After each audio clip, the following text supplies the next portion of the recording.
Mi alma tiene sed de Dios.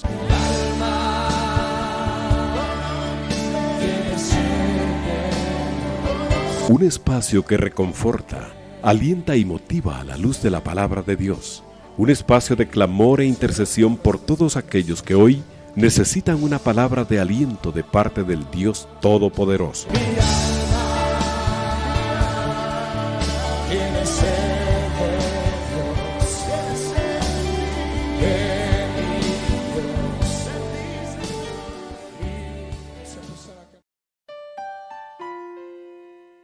Buenas noches, amados hermanos, que el Señor les esté bendiciendo abundantemente a todos y cada uno de ustedes.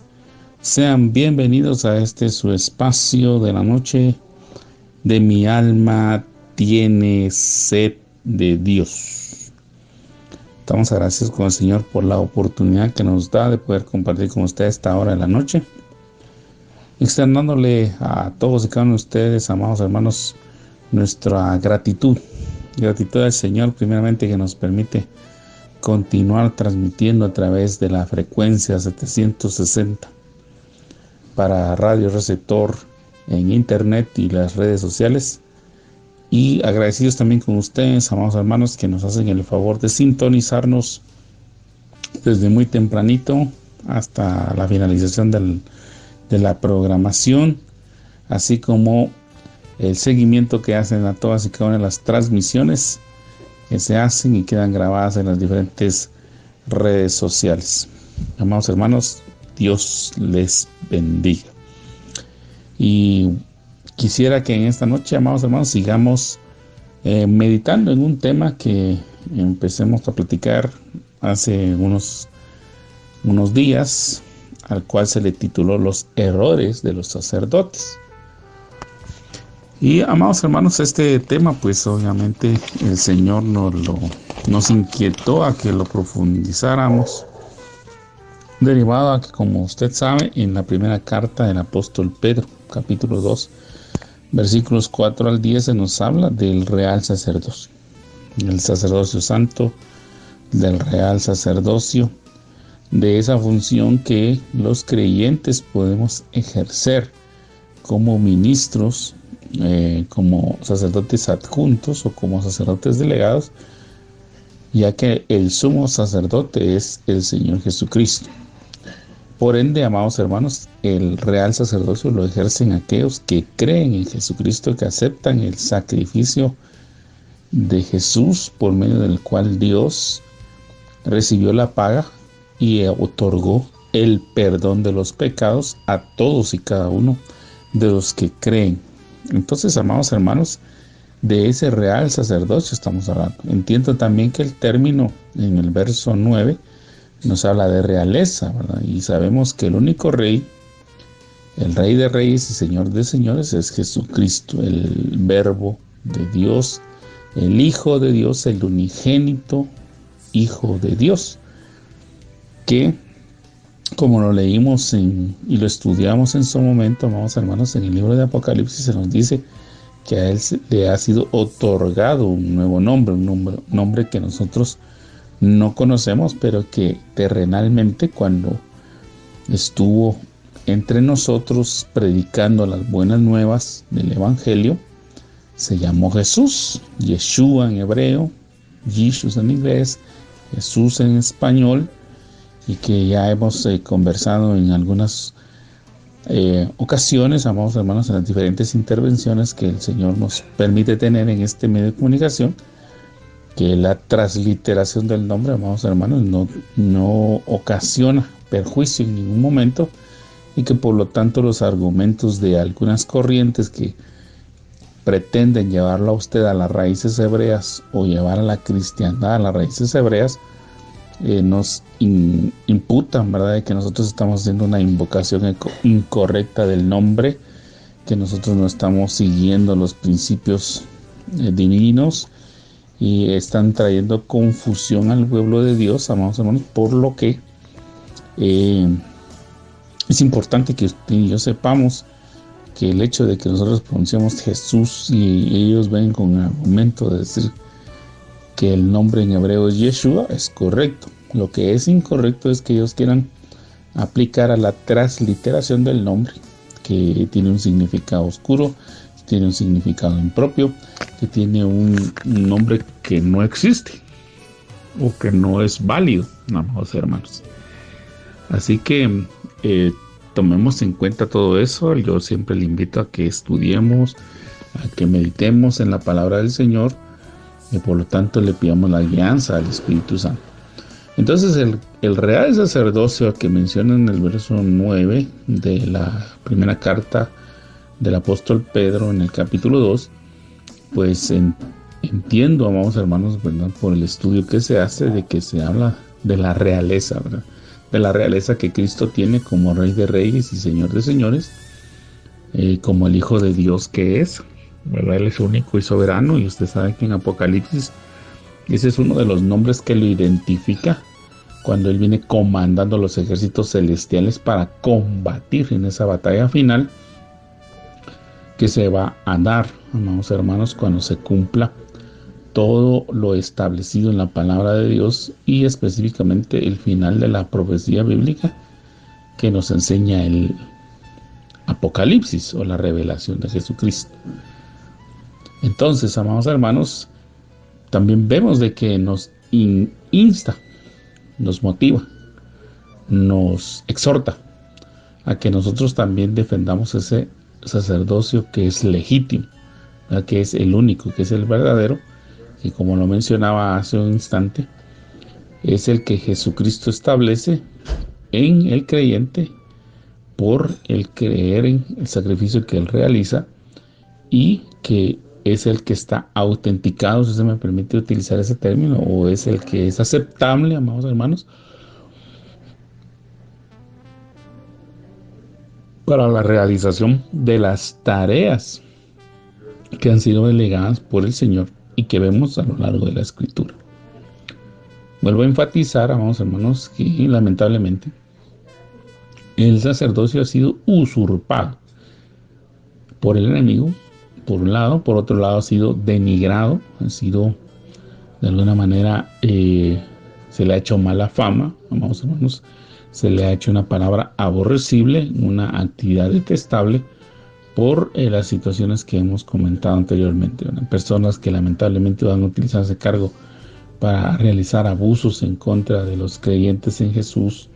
Por un lado, el hecho de que han proliferado, se han manifestado, se han multiplicado personas que se autodenominan sacerdotes de Satanás, que también eso denigra el oficio sacerdotal, y lamentablemente la atribución que la historia ha hecho de ese oficio sacerdotal a todas aquellas personas que según ellos eran enviados de las divinidades, ¿verdad?, de los dioses con D minúscula, que en muchas culturas de América Latina y otros países del antiguo continente se realizó, y que exigía a cambio el derramamiento de la sangre humana.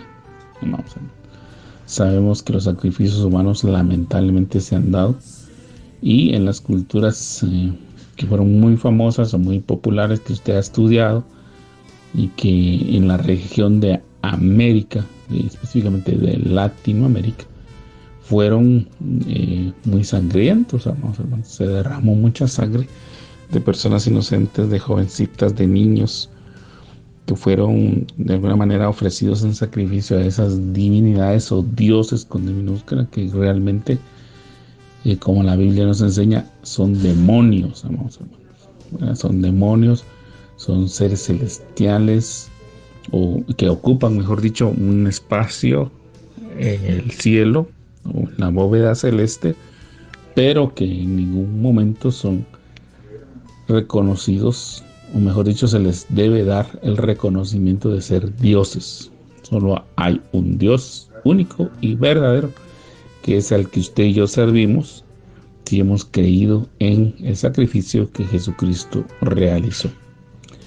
Así que, vamos, hermanos, yo sí defiendo la parte del verso 9 que nos habla de ese sacerdocio genuino que usted y yo, como creyentes, como discípulos del Señor Jesús, debemos oficiar y como se los enseñaba, amados hermanos, o se los mostraba parte del estudio que hemos realizado, le invito a que usted lea la carta a los Hebreos. La carta a los Hebreos nos habla específicamente, amados hermanos, de lo que nosotros debemos de comprender y entender del nuevo pacto, o del pacto renovado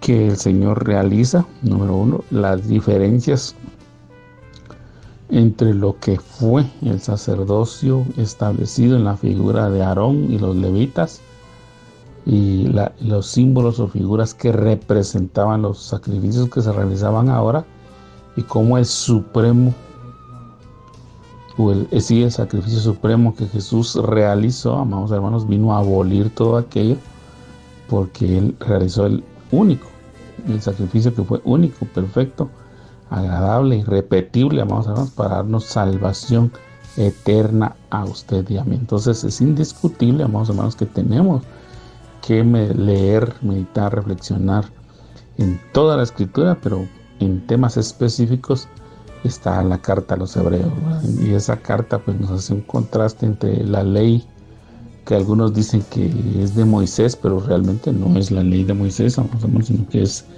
la ley que Dios promulgó y que utilizó a Moisés como su siervo para darla a conocer a Israel, y la dispensación o la nueva normativa que el Señor establece a través de Jesucristo. Jesús realmente en su ministerio terrenal vino a darle sentido a la ley, porque mucha gente no la comprendía, ¿verdad?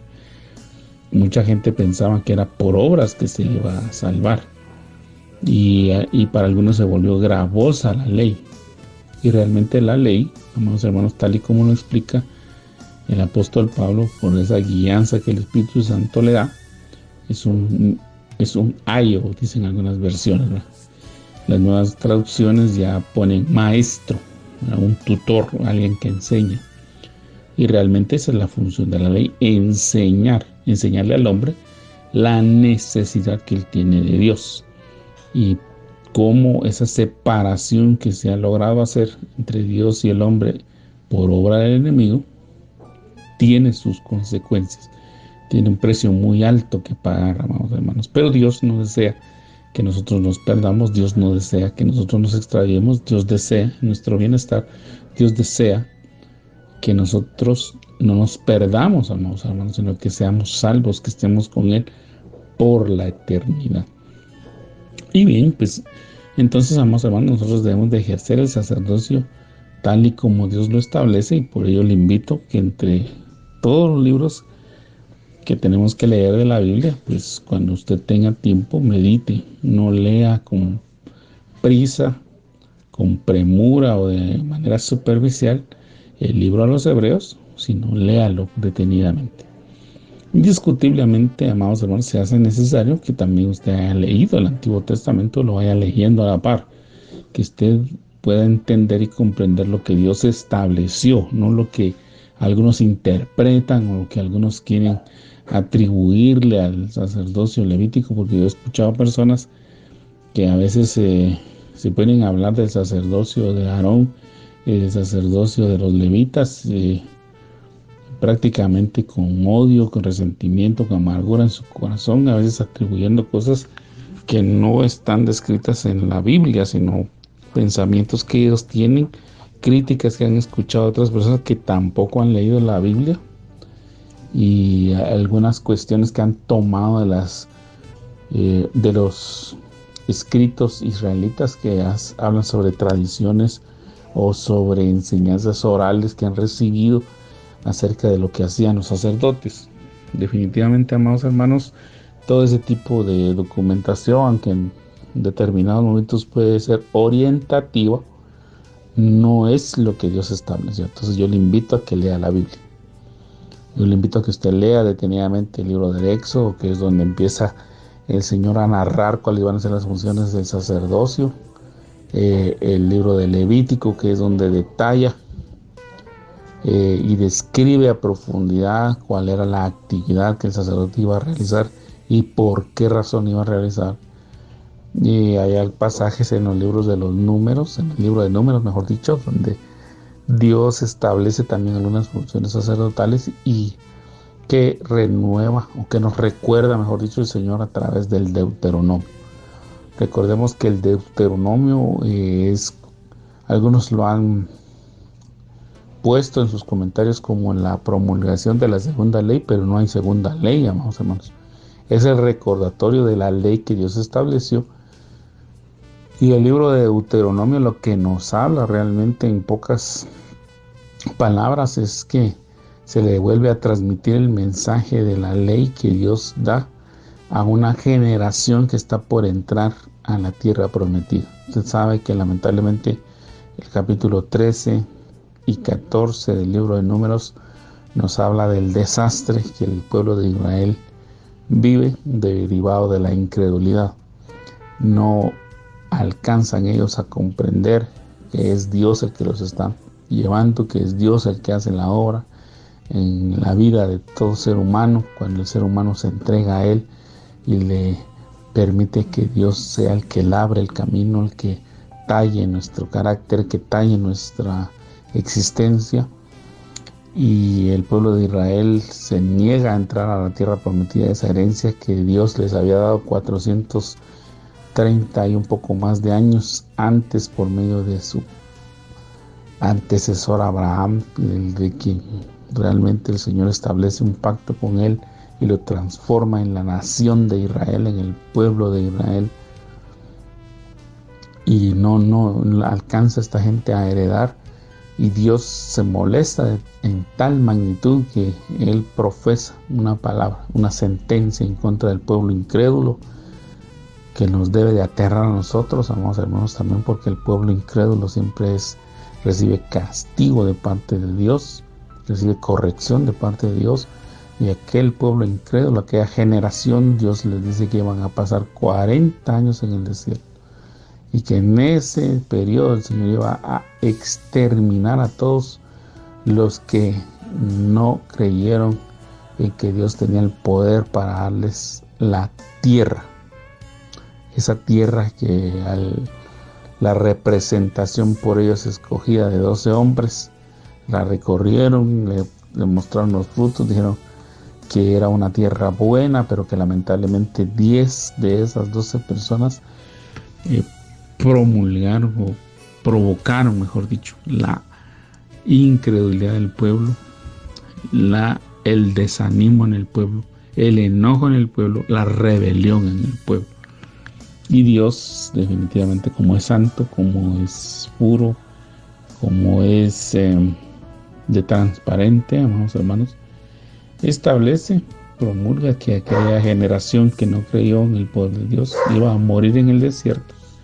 Y que parte de aquellas palabras que ese grupo de personas dijeron que los habitantes de aquella tierra iban a hacerlos morir a ellos y que iban a tomar como esclavos, como cautivos a sus hijos, o que aquellos niños, aquellos menores de edad iban a ser de alguna manera dejados como huérfanos y que posiblemente iban a morir en el desierto o que iban a ser víctimas de exterminio.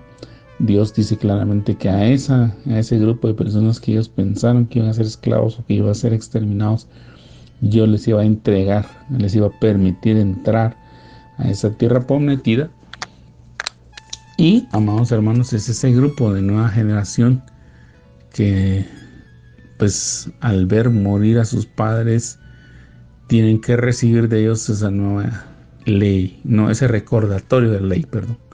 Ese recordatorio de la ley que Dios pronunció a lo largo del recorrido de los 40 años de estar habitando en diferentes lugares a través del desierto o en la travesía que hicieron en el desierto.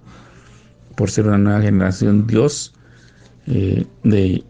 instruye a Moisés para que les recuerde la ley. Así que el Deuteronomio es el recordatorio de la ley a una nueva generación para que tengan presente que lo que Dios promete lo cumple. Dios lo realiza, pero también que todo aquel que se rebela contra Él, todo aquel que se porta incrédulo, que se porta mezquinamente con Dios, pues también recibe un castigo. Ahora quizá alguno dirá, bueno, ya veo cómo Dios es injusto y mire cómo Dios obra. Pues por eso yo le invito a que leamos, amados hermanos, porque Dios manifiesta paciencia a lo largo de la Biblia. Vemos en el Éxodo cómo el pueblo se le revela en muchas ocasiones y Dios tiene paciencia, Dios no los extermina, Dios les recuerda, Dios los corrige, Dios los disciplina, pero llega un momento, amados hermanos, en que definitivamente Dios tiene que aplicar un correctivo más serio cuando la necesidad del hombre no permite o no deja que el hombre se arrepienta y se vuelva a Dios. Y como Dios nos ama tanto, Él no desea que nosotros nos extraviemos eternamente. Y bueno, les decía, amados hermanos, o hemos visto, hemos podido analizar a lo largo de estos programas que han transcurrido, por lo menos, algunos errores de los sacerdotes. El primero es que no enseña. El segundo es que a veces provoca la idolatría en el pueblo. El tercero es que a veces no corrige adecuadamente a sus hijos o no intercede por sus hijos o no hace una buena labor en transmitir adecuadamente los mandamientos de la ley a sus hijos, y por interpretaciones vagas, por interpretaciones erróneas, por interpretaciones equivocadas o simple y sencillamente porque a veces uno cree que ya se las sabe todas, le da cierta permisión a los hijos que no es agradable a Dios, y Dios toma el debido cuidado y hace la corrección en su momento, tal y como lo vimos en el capítulo número 10 del libro de Levítico. Y bien, entonces, amados hermanos, yo quisiera hablarles hoy de un error más de los sacerdotes, que aquí podemos ver ejemplo de lo que hemos estado enseñando, para que no se considere que solo estoy tomando pasajes aislados que en determinado momento algunos nos atribuyen que nosotros solo agarramos la palabra de Dios a conveniencia, pero no es así. Toda la escritura, amados hermanos, nos exhorta, nos anima, nos consuela y nos corrige, y como dice 1 Corintios capítulo 10, cuando usted lo lee, toda la escritura de Dios nos disciplina, nos corrige, ha sido escrita, nos ha sido dejada como ejemplo para que nosotros no cometamos los mismos errores que los que nos han antecedido cometieron, y obviamente, amados hermanos, tengamos una situación más complicada adelante.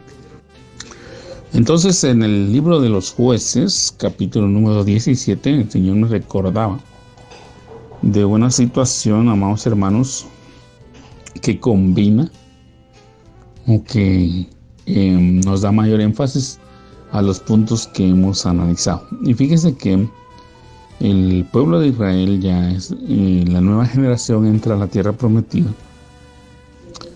Y ya pasó el tiempo de Josué, ya pasó el tiempo de Finés, que fue uno de los herederos del sacerdocio de Aarón.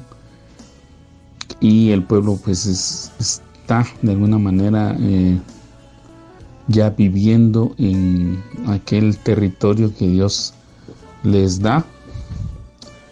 Y allí, amados hermanos, empiezan a desarrollarse.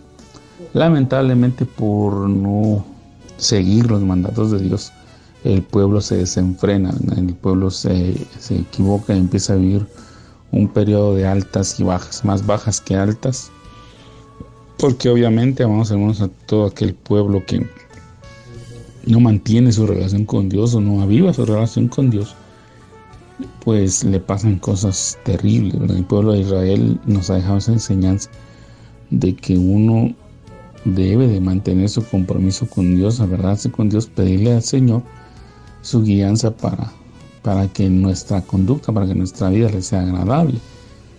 Y ahí a nosotros nos ha dejado al bendito Espíritu Santo, que es, a mi juicio, en mi opinión, y por lo que yo veo, es una relación que nosotros hemos descuidado y que no hemos sabido aprovechar, porque el Espíritu Santo nos fue dejado precisamente para podernos conducir durante este trayecto que estamos aquí en la tierra a la morada eterna, ¿verdad? A esa eternidad con Dios. y que nos está recordando constantemente y le da la explicación a la persona, le da el verdadero sentido de lo que la Biblia enseña y nos permite. El Espíritu Santo, permítame usar esta imagen para que se lo tenga claro, amados hermanos, es el que conecta el espíritu del hombre con el Espíritu de Dios. El Espíritu Santo hace esa tarea. Entonces, al estar el ser humano conectado de su espíritu humano con el Espíritu de Dios, amados hermanos, se produce esa vida verdadera, esa vida genuina que el ser humano necesita, ya que el ser humano sin Dios no es nada. Esa es la realidad, una realidad que hoy más que nunca, amados hermanos, podemos ver. Si nosotros de alguna manera queremos ser como Tomás, yo digo que hasta no ver, no creer, ¿verdad? Esa es una paráfrasis ya, un lenguaje popular que se hace. Y pues hoy estamos viendo que toda la humanidad sin Dios se ha desenfrenado. Y hoy vemos más inmoralidad, más pecado, más perversión en el mundo entero, amados hermanos. Un irrespeto total hacia la vida, hacia los seres humanos, hacia las personas.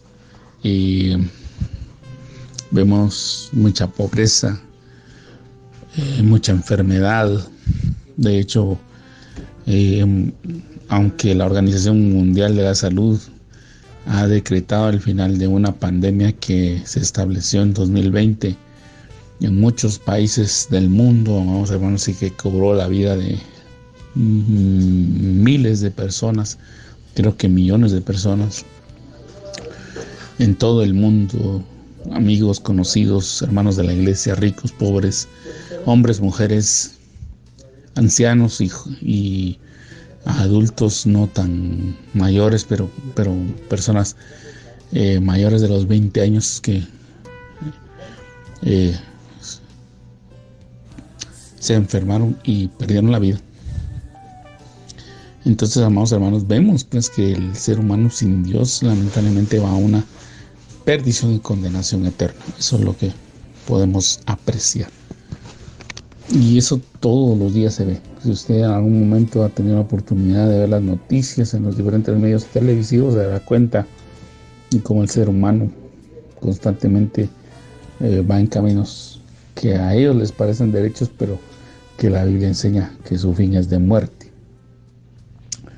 En los medios escritos, no digamos, y si usted transita en las diferentes calles y avenidas de su país, de su comunidad, de su nación, usted se dará cuenta de que lo que le estamos mencionando es una realidad. No le estamos contando ficción, no le estamos inventando un cuento. Y aunque algunas personas salen diciendo que los países están bien, que los índices económicos están bien, que no hay desempleo, pues tristemente están mintiendo, vamos a ver, porque hay desempleo, hay pobreza, los niveles económicos de algunas personas son difíciles, hay mucho subempleo, hay mucha explotación laboral, hay mucha enfermedad, hay mucha muerte. Entonces el mundo sin Dios, amados hermanos, va a una condenación eterna y lamentablemente la humanidad ha caído en ese juego de decir que la religión, porque así consideran la relación con Dios como una religión, es un cuento y que no es una realidad. Y mucha gente pues ha promulgado, ha promovido que no se crea en Dios, que no se caiga en ese juego religioso, o de personas que a veces quieren lavar el coco de las personas hablando de un Dios bueno, de Jesucristo, de la verdad, del bien. Hemos llegado a esa temporada que en Isaías capítulo 5 se menciona de hombres que llaman bueno a todo lo que es malo y a aquello que es bueno y que es genuino, que trae bienestar, se le llama malo. Habíamos dicho esto, amados hermanos, en el capítulo 17. Yo le voy a leer algunos versos y otros se los voy a narrar por cuestiones del tiempo, pero para que vayamos amarrando o mejor dicho, siendo reforzados en lo que hemos venido hablando, que nos es una enseñanza de parte de Dios. Y en el capítulo 17 dice aquí: hubo un hombre del monte de Efraín que se llamaba Micaía, el cual dijo a su madre: los 1100 siclos de plata que te fueron hurtados, acerca de los cuales maldijiste y de los cuales me hablaste, he aquí el dinero está en mi poder, yo lo tomé. Entonces la madre dijo: bendito seas de Jehová, hijo mío. Y él devolvió los 1100 siclos de plata a su madre. Y su madre dijo: en verdad he dedicado el dinero a Jehová por mi hijo para hacer una imagen de talla y una fundición. Ahora pues yo te lo devuelvo. Mas él devolvió el dinero a su madre, y tomó su madre 200 siclos de plata y los dio al fundidor, quien hizo de ellos una imagen de talla y una de fundición, la cual fue puesta en casa de Micaía. Y este hombre Micaía tuvo casa de dioses, e hizo efod y terafines, y consagró a uno de sus hijos para que fuera su sacerdote. Entonces, amados hermanos, en esta primera porción que hemos leído del capítulo 17 del libro de los Jueces, vemos lo que he venido recalcándoles, ¿verdad? El sacerdote debe enseñar. Los hijos de Aarón tenían la responsabilidad de enseñar al pueblo, de recordar al pueblo, de darle al pueblo la correcta interpretación de los mandatos de Dios. Ya analizamos en su momento, y lo vuelvo a recalcar ahora, que en el Éxodo 20 uno de los mandamientos que Dios pronunció con sus labios fue precisamente del que no hicieran imágenes de nada para brindarles culto ni adoración, ni se les atribuyera estas imágenes hechas de oro, plata, madera, bronce, cualquier material precioso de cualquier tipo, amados hermanos, se le atribuyera que ellos son representación de lo divino, que son una representación de Dios, o que esa es la figura que Dios tiene. Y ese mismo mandamiento se lo recuerda a Dios a la nueva generación que entró a la tierra prometida en el capítulo 5 del libro de Deuteronomio. Entonces, amados hermanos, el sacerdocio pues cayó en corrupción. El sacerdocio dejó de hacer aquello que debía hacer, y entonces vemos acá, por ejemplo, que Micaías le robó a su mamá. Precisamente uno de los mandamientos que hay es: no robarás. Otro de los mandamientos que hay es: honrarás a tu padre y a tu madre. Y Micaías no honró ni a su padre ni a su madre, sino que vino y le robó, le sustrajo el dinero. Y aquí claramente dice que la mamá pronunció una maldición sobre ese dinero. Pronunció una maldición acerca de la persona que había tomado ese dinero. Ella no sabía que el que había tomado ese dinero era su hijo, por lo que no midió las consecuencias de sus acciones, de sus palabras. Y en aquel enojo, en aquella ira, pronunció unas palabras de maldición sobre el que había tomado aquel dinero. Entonces, amados hermanos, aquí vemos, pues como les repito, esa situación tan complicada cuando el sacerdote no enseña al pueblo, y también nos deja una enseñanza familiar, que a veces nosotros como padres, como guías, como fundadores de una familia, debemos de tomar cuidado, amados hermanos, de que cuando ocurra algo en nuestra casa, averigüemos bien antes de pronunciar cualquier palabra de maldición, porque esta persona nunca se imaginó que el que le había tomado el dinero era su hijo. Y eso trajo repercusiones, como lo vamos a ver aquí, amados hermanos. Pues obviamente la mamá, al enterarse que el dinero lo tenía su hijo, trató de enmendar la plana, pero lo hizo mal. Vemos ahí, amados hermanos, cómo a veces en el corazón del ser humano está arraigada la idolatría. Por eso yo le invito a usted, amado hermano, que estemos orando fervientemente, suplicando al Señor su misericordia para que arranque nuestro corazón, para que arranque nuestra alma, que arranque de nuestro ser, amados hermanos, cualquier raíz de idolatría. Porque esta persona, esta señora, seguramente tenía codicia, tenía avaricia. Y la Escritura nos enseña que la codicia o la avaricia o el amor desmedido hacia el dinero es como pecado de idolatría. Porque uno ya puso en su corazón, amados hermanos, el rendirle culto al dinero. Hay personas que piensan que, que piensan y que se han encerrado, amados hermanos, que ellos mismos se han predispuesto, y creo que todos hemos pasado por ahí, en decir, es que si no trabajo, no como. Y si no trabajo, no tengo dinero. Y sin dinero yo no soy nadie.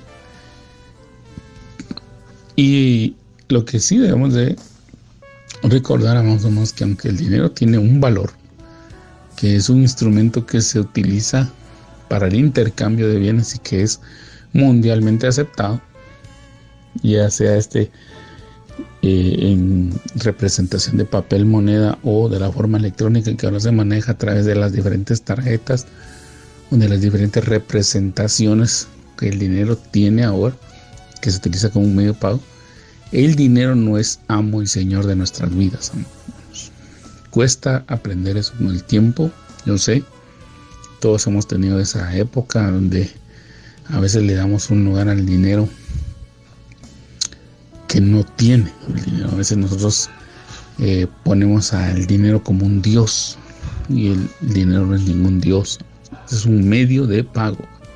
Usted lo estudia en la economía, se da cuenta que el dinero es un medio de pago, pero que cuando se exacerba el amor al dinero se convierte en codicia, en avaricia, que es un amor excesivo al dinero, y eso Dios lo compara como pecado de idolatría. Y cuando eso sucede, definitivamente, amados hermanos, la idolatría es uno de los pecados, si usted me permite expresarlo de esa forma, que Dios más detesta. ¿Por qué? Porque se le está quitando el lugar a Dios para poner en ese lugar a otra entidad, a otra persona, a otro instrumento, a otro edificio, a una personalidad que no es Dios. Entonces, amados hermanos, esta señora tenía seguramente esta situación, maldijo, trató de componerlo. Cuando él le confiesa, amados hermanos, que él lo tomó, y no sabemos cuánto tiempo transcurrió en este evento, no sabemos si fueron días, si fueron semanas, si fueron meses, quizá años. Tal vez esta persona pensó, bueno, voy a tomar ese dinero de mi mamá, lo voy a invertir, o sea, no se lo pidió, sino que lo sustrajo, amados hermanos, y lo trató de invertir, y cuando recuperó el dinero le dijo a su mamá, mira, yo lo tomé, aquí te lo devuelvo. Cuando la mamá lo quiso componer, en lugar de otorgarle el perdón, amados hermanos, viene y dice que aunque puso una frase religiosa, que ese es el otro peligro que teníamos, amados, a veces estar utilizando frases religiosas, porque ella dijo, bendito seas de Jehová, hijo mío, pero ella ya había maldecido a su hijo, había maldecido específicamente a la persona que tomó el dinero sin saber que ese era su hijo. Cuando se entera que es su hijo, trata de corregir la plana, pero ya lo hizo muy mal. ¿En qué sentido? Más o menos que viene este hombre, le devolvió el dinero a su mamá. ¿Y qué es lo que hace la mamá? Dice, he dedicado el dinero a Jehová por mi hijo. Y mire la mentira, porque cuando dice dedicado a Jehová el dinero por mi hijo, lo que ella tenía que haber hecho es ir al templo y entregar íntegro los 1100 ciclos de plata. Y eso es lo que ella quería hacer para hacer expiación por su hijo, como utilizando las palabras que están en la palabra del Señor, en la ley, específicamente en el libro de Levítico, amados hermanos. Ella no hizo eso. Dice que en verdad dedicado, dice aquí, en verdad dedicado el dinero a Jehová por mi hijo. ¿Pero para qué? Para hacer una imagen de talla y una difundición, y ahora yo te lo devuelvo, dice. Y tomó 200 ciclos, o sea, que encima de mentir, encima de querer pintar todo como religioso, lo hace todo al revés. Dedica una cantidad de dinero para hacer ídolos, para hacer imágenes, para seguir fomentando la idolatría. ¿Qué idolatría que tenía en su corazón?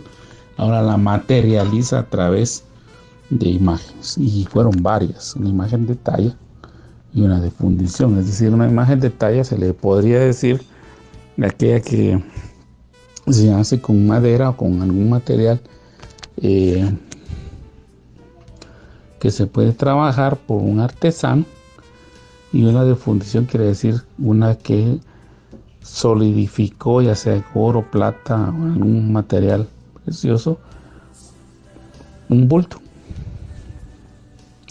una figura, ¿verdad? Entonces eso es lo que nos están diciendo acá. Y Micaías, en lugar de decir no, madre, no hagas eso, es pecado, Dios no lo mandó, Dios no lo permite, a Dios no le agrada, él viene y establece en su hogar todas esas figuras. Puso un templo, dice aquí, y que él puso una casa de dioses. Una casa de dioses, dioses con D minúscula. Entonces, amados hermanos, la idolatría, el hecho de no acatar los mandamientos de Dios, número 1, y 2, fomentar la idolatría, amados hermanos, va tomando o va creciendo fuertemente a veces en esas familias que no mantienen su relación con Dios. Y entonces convirtió Micaías su casa en un templo idolátrico, y eso trajo perdición a su vida. Entonces, amados hermanos, vemos ahí precisamente la falta de enseñanza y la adecuada interpretación de los mandamientos, y el hecho de que se desobedecen abiertamente los mandamientos o se quieren disfrazar a veces los mandamientos. Como yo le comenté, Aarón, por ejemplo, Aarón, sabiendo que la idolatría es pecado y que es aborrecida por Dios, él viene y le busca un sesgo, él le busca una salida. Y por eso es que algunos dicen hoy, hermano, siglos después seguimos con este problema que ha estado por años con la humanidad. Es decir, no, es que mire, pues nosotros estamos haciendo una representación de los santos hombres de Dios para que estos intercedan por nosotros. O sea, están buscándoles eso. Y no se van al mandamiento principal que fue pronunciado por la boca de Dios, en el que dice claramente que no hay que hacerse ninguna figura. Y eso a veces, amados hermanos, cuando uno ha crecido en la religión mayoritaria, como cuesta, ¿no? Como cuesta, porque a veces uno ha estado enraizado en esas prácticas, pero cuando uno entiende que a Dios no le agrada, uno tiene que hacerlo. Por amor al Señor, decir, Señor, ayúdame, porque yo no te quiero vivir desagradando, y romper, arrancar, derribar, destruir de raíz esa práctica tan abominable para Dios. Y no escuchar esos argumentos maliciosos, amados hermanos, o si uno los escucha, decir, Señor, perdóname, porque yo estoy tratando de disfrazar, estoy tratando de alguna manera de sesgar, de decir que estoy obedeciendo el mandamiento, pero no lo estoy haciendo con el espíritu, el sentimiento, con la letra, con la claridad, con la contundencia que Dios lo establece, porque ese mandamiento, amados hermanos, y usted lo lee así detenidamente, fríamente, vamos a dar cuenta que Dios no permite ni por asomo nada que tenga que ver con la idolatría. Y cuando a veces le dicen a uno, ¿verdad? Pero es que así como usted tiene fotos de su mamá, de su papá, de sus hermanos, y cuando usted hace un paseo, a eso les está rindiendo culto. No, eso es muy diferente, amados. Es muy pobre el argumento, porque uno lo que está haciendo es teniendo un recuerdo. Pero usted no viene y, por ejemplo, se tomó una foto con su papá y usted pone esa foto en un cuadro ahí y luego usted va y se arrodilla ante ese cuadro y entonces empieza a decirle: papá, tú que estás allá en el cielo, envíame a un ángel para que me ayude. No, usted no dice eso. Usted tiene ese recuerdo que seguramente trae algún momento emotivo y un instante especial que usted vio con su papá, pero eso es un recuerdo muy diferente al hecho que dicen: es que entonces así como antes no habían fotos, ahora estamos haciendo una imagen del apóstol Pablo y le estamos pidiendo que él interceda por nosotros ante Dios. No, eso ya es otra cosa diferente, ¿no? Entonces tengamos ese cuidado de esos sesgos tan terribles que hay. Y entonces vemos, amados hermanos, que a veces la idolatría o lo que hay en nuestro corazón se manifiesta. Y esta codicia, avaricia, que es idolatría que había en el corazón de la mamá de Micaías, se manifestó y causó la perdición de Micaías, porque Micaías vino y hizo ídolos de fundición, ídolos de talla, es decir, empezó a hacer figuras de dioses y convirtió su casa en una casa de dioses y puso a uno de sus hijos como sacerdote. Entonces, amados hermanos, eso es degeneración. Y el otro error que yo quiero ver y quiero mostrarle aquí, en el verso 7 dice: y había un joven de Belén de Judá, de la tribu de Judá, el cual era levita. Recordemos que, como lo he enseñado, los levitas fueron constituidos como parte de la familia sacerdotal, hacían el oficio, podían hacer oficio sacerdotal por delegación de Dios, pero bajo la dirección del sumo sacerdote Aarón, o el descendiente de la familia de Aarón que estuviera ocupando el sumo sacerdocio en aquel momento, porque recordemos que, como el libro de Hebreos nos lo enseña, los sacerdotes del orden de Aarón eran sustituidos continuamente porque, por ser un ser humano, tenía un tiempo de existencia, ¿no? Y moría. Al morir, otra persona tenía que ocupar el sumo sacerdocio, perdón. A diferencia de Jesús, que Jesús no muere, él tiene el sumo sacerdocio eterno y él es el que nos delega a nosotros. Entonces, este levita, hermanos, vino y abandonó su lugar. Él dijo: ya no quiero estar aquí, yo quiero buscar mi medio de vida, y se fue a ofrecer. Él fue a ofrecer sus servicios como sacerdote, ¿no? Y hoy vemos un montón de personas que así son. Yo soy el ministro internacional X y me encuentro aquí en su país. Hoy yo voy a ir a su casa y le voy a ofrecer profecía a domicilio, hablado en lenguas a domicilio, culto a domicilio, pero esos son los que se ofrecen, ¿no? Y ese es un peligro que el sacerdote tiene.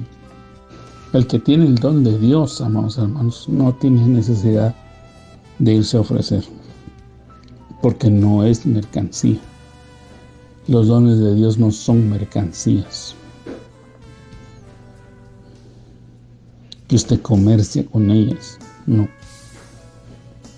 Es un don, es un regalo, es un carisma que Dios da para ministrar a su pueblo, y por lo tanto uno no debe de comerciar con él.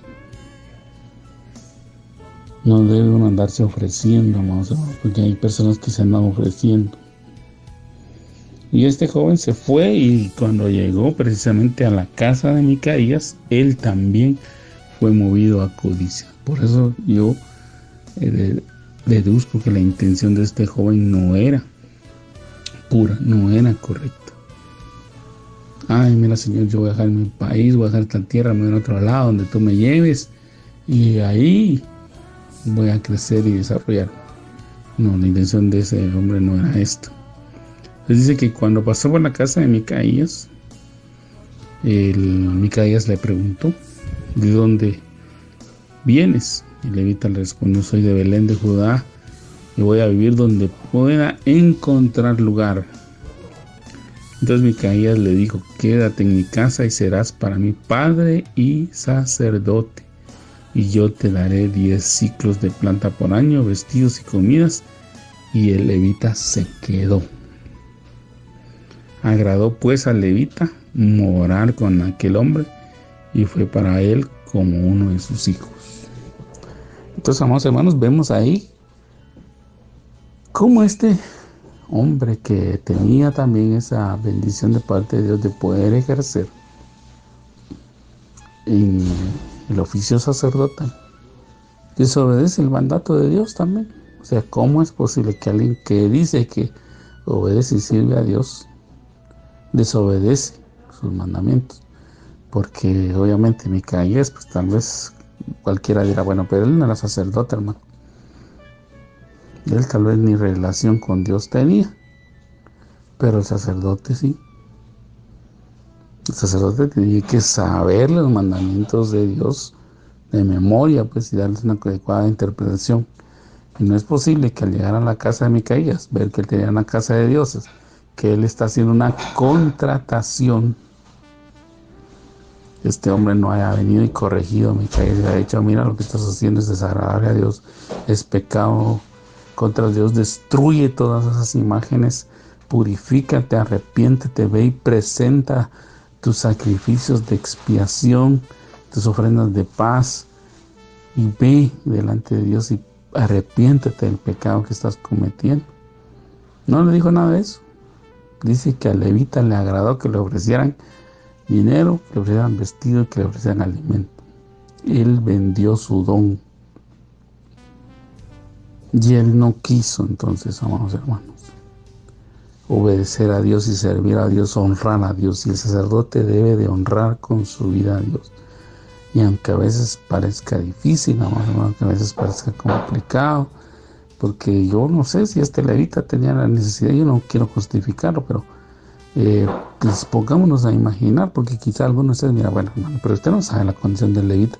Tal vez el levita no tenía trabajo, no tenía ingresos, como los levitas no tenían herencia, seguramente se estaba muriendo de hambre y él se fue a algún lugar donde pues por ley el pueblo tenía que dar sostenimiento a los sacerdotes, ¿verdad? Y por ende al darle a los sacerdotes, al llevar sus sacrificios, sus ofrendas, comían los levitas, y los levitas tenían por mandato de Dios ciudades donde tenían que tener el ganado, aquel ganado que se llevaba para los sacrificios, pastos, y él tenía que tener su alimento. Entonces, amados hermanos, usted no entiende la necesidad de este levita, no lo juzgue así. Y yo, pues, amados hermanos, como ser humano, desde el punto de vista humanista, yo le diría, sí, hermano, tiene razón. Pero desde el punto de vista de que nuestra dependencia no es de esta tierra, sino que es de Dios, yo sí debo de decirle, amado hermano, que nosotros sabemos que Dios es el que nos provee, que Dios es el que nos suple, que Dios es el que nos da. Entonces, Él es nuestro socorro y Él es nuestro auxilio, y nosotros lo que deberíamos hacer es pedir. Por eso dice una de las enseñanzas de Jesús en el capítulo 7 de Mateo, nos dice, pedid y se os dará, buscad y hallaréis, tocad y se os abrirá. Pero está hablando de aquellas personas que con un corazón puro van y le piden a Dios, ¿verdad? Pero a veces uno dice, es que Dios me abrió esta puerta. ¿Y dónde, amados hermanos? Con narcotraficantes. No, esa no es una puerta que Dios abrió, definitivamente no. Es que viera, hermano, qué bendición la que Dios me dio, porque solo tengo que llevar un paquetito de un lado a otro y me van a pagar $10,000. Sí, pero, amado hermano, usted no sabe que en primer lugar usted está haciendo una cosa que es pecado, a todas luces es pecado. Segundo, que usted puede perder la vida en el trayecto, puede terminar preso, puede terminar cortado de su libertad, o puede terminar de esclavo eternamente, perpetuamente, ahí. Entonces no confundamos. No confundamos. Es que yo le pedí a Dios que sembrar para salir de la pobreza, y me dijo el Señor que sembrara marihuana. Yo reprendo al diablo, hermano, no. No. Entonces, amados hermanos, también no perdamos de perspectiva las cosas. Entonces, este muchacho, este sacerdote, que por cierto no se menciona su nombre, dejó por un lado el mandamiento de Dios, dejó por un lado el don de Dios y se contaminó de codicia él también, porque él cuando dijo, aquí te voy a dar dinero, o sea, te voy a dar sueldo, te voy a dar que vestir y te voy a dar que comer. Él dijo, bueno, Dios me va a perdonar porque Él sabe que tengo necesidad, como algunos pintan las cosas religiosas. Dios me tiene que perdonar porque Él sabe que tengo necesidad, entonces aquí voy a... pues aquí me van a pagar, voy a tener que vestir, voy a tener que comer, voy a tener que hacerlo loco, ¿va? Con esas imágenes que hay aquí, pero voy a tener que comer. Y no se dio cuenta más o menos que el juicio de Dios estaba por caer en aquella casa. Y le menciona más o menos que la codicia es desmedida, porque un capítulo más adelante, aquí les lo voy a narrar nada más, por cuestiones del tiempo. Yo invito a que usted lea el capítulo 17 y el capítulo 18 del libro de los jueces. En el capítulo 18 empieza narrando que los de la tribu de Dan están buscando territorio, ¿verdad?, donde poderse establecer, porque eran muchos, y a criterio de ellos el territorio que Josué les repartió y que les dio para que ellos fueran, conquistaran y lo tomaran, y aquel territorio que por mandato de Dios Josué había distribuido, ellos no lo habían conquistado todavía y andaban buscando, ¿verdad?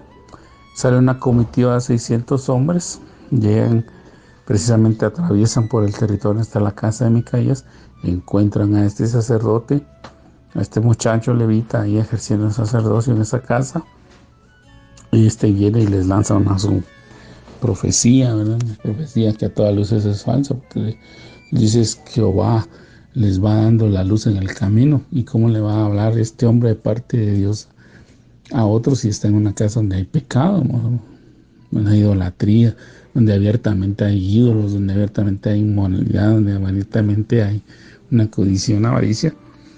Y estos levitas van y lo que hacen, estos de Dan siguen, llegan a una ciudad asesina, pues se dan cuenta que es una ciudad que no tiene ejército, que no tiene muros. Van a traer el resto de la tribu para ir a conquistar esa tierra, para ir a matar a todos los habitantes. Y ya de regreso pasan y de esa tribu considera que este sacerdote les dio una buena profecía, y que lo que él, en la casa donde él está, esos ídolos son verdaderamente dioses, y le dice a toda la tribu, miren, llevémonos los dioses y llevémonos al sacerdote. Y con el sacerdote, fíjese que eso es lo irónico, cuando tenía que defender los derechos de Dios, perdone que utilice esa expresión, pero es la forma en que yo la puedo de alguna manera transmitírsela a usted. Le van a decirle a Micaías y ponerle los puntos sobre la I y decirle, mira, lo que está haciendo es pecado. Cuando los de la tribu de Dan llegan y se quieren llevar los ídolos, se les empieza a reclamar, ¿qué están haciendo? ¿Qué es lo que ustedes están haciendo? Y eso es de Dan. Le ofrecen, ¿verdad?, como ya lo conocen, que es un sacerdote que se vende y que tiene su precio, y que por a raíz de ese precio él deja por un lado la moralidad, deja por un lado el mandamiento de Dios. Les dice, mira, cállate, porque ¿qué te es mejor? ¿Ser sacerdote de este hombre aquí o ser sacerdote de toda una tribu? Y cuando aquel se le abrieron los ojotes, pues dijo, sí, ya no voy a ser solo de este, sino que voy a ser de toda una tribu. Ahí se fue con ellos y hasta seguramente hasta ayudó a cargar los ídolos para llevárselos. Y ahí vemos entonces, amados hermanos, que el castigo Dios lo envió sobre toda la tribu de Dan, porque si usted lee ya con posterioridad, la tribu de Dan ya no aparece, amados hermanos. De hecho, en el libro de Apocalipsis ya no se menciona a la tribu de Dan. Y por eso algunos consideran que es posible que de la tribu de Dan venga el anticristo. A otros estudiosos mencionan que la tribu de Dan se dio tanto a la idolatría que Dios la exterminó y por eso la hizo desaparecer de la faz de la tierra.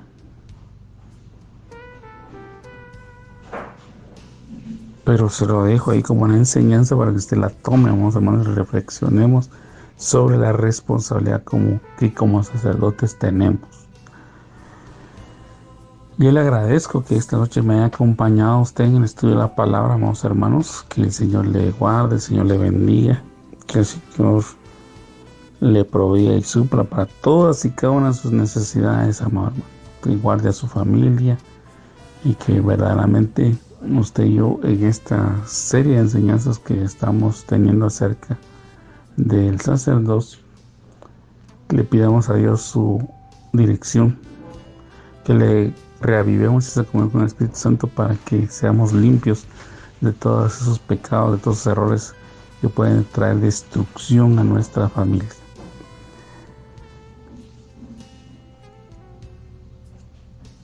Amén.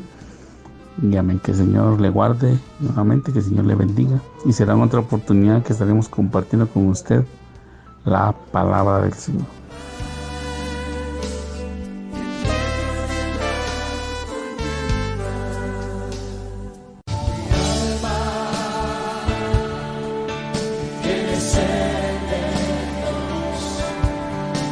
Hemos presentado Mi alma tiene sed de Dios.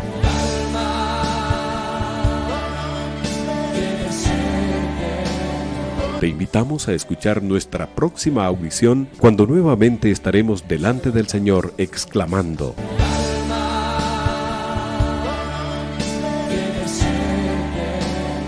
Mi alma tiene sed de Dios. No te lo pierdas. Tiene sed.